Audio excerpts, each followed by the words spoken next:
Everyone, welcome to Learn English with Miss. In today's lesson, we will learn about George Washington Carver. Where did George grow up? George was born in 1864 on a small farm in Diamond Grove, Missouri. His mother, Mary, was a slave owned by Moses and Susan Carver. One night, slave raiders came and stole George and Mary from the Carvers. Moses Carver went searching for them, but only found George left by the side of the road. George was raised by the Carvers. Slavery had been abolished by the 13th Amendment, and the Carvers had no children of their own. They took care of George and his brother James like their own children, teaching them to read and write. George wanted to go to school and learn more. However, there weren't any schools for Black children close enough to home for him to attend. George ended up traveling around the Midwest in order to go to school. He eventually graduated from high school in Minneapolis, Kansas. George enjoyed science and art. He initially thought he may want to be an artist. He took some art classes at Simpson College in Iowa, where he really enjoyed drawing plants. A teacher of his suggested he combine his love for science, art, and plants and study to become a botanist. A botanist is a scientist that studies plants. George enrolled in Iowa State to study botany. He was the first American student at Iowa State, the first African American student. After earning a bachelor's degree in science, he continued on and earned his master's degree as well. George became known as an expert in botany from the research he conducted at the school. After getting his master's, George began to teach as a professor at Iowa State. He was the first African American professor at the college. However, in 1896, George was contacted by Booker T. Washington.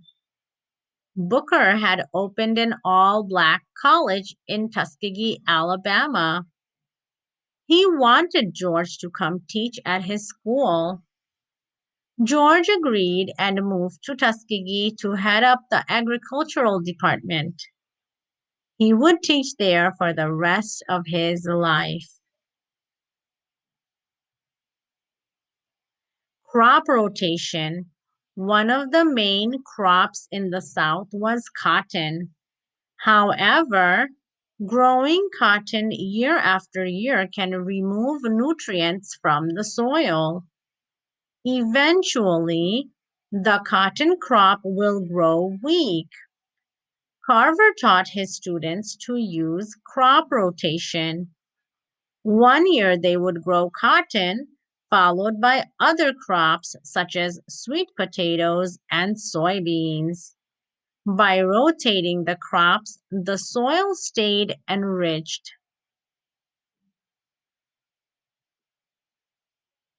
Carver's research and education into crop rotation helped the farmers of the South be more successful. It also helped to diversify the products that they produced. The peanut. Another problem for farmers was the boll weevil. This insect would eat cotton and destroy their crops. Carver discovered that boll weevils don't like peanuts. However, Farmers weren't so sure that they could make a good living off of peanuts. Carver began to come up with products that could be made from peanuts. He introduced hundreds of new peanut products, including cooking oil, dyes for the clothing, plastics, fuel for cars, and peanut butter. In addition to his work with peanuts, Carver invented products that could be made from other important crops, such as the soybean and sweet potato. By making these crops more profitable, farmers could rotate their crops and get more production from their land. An expert on agriculture, Carver became known around the world as an expert on agriculture. He advised President Theodore Roosevelt and the U.S. Congress on matters of agriculture. He even worked with Indian leader Mahatma Gandhi to help with growing crops in India. George Washington Carver was known throughout the South as the farmer's best friend. His work on crop rotation and innovative products helped many farmers to survive and make a good living. His interest was in science and helping others, not in getting rich. He didn't even patent most of his work because he considered his ideas as gifts from God. He thought they should be free to others. In today's lesson, we learned about George Washington Carver. Thank you for watching and learning with me. I'll see you again next time.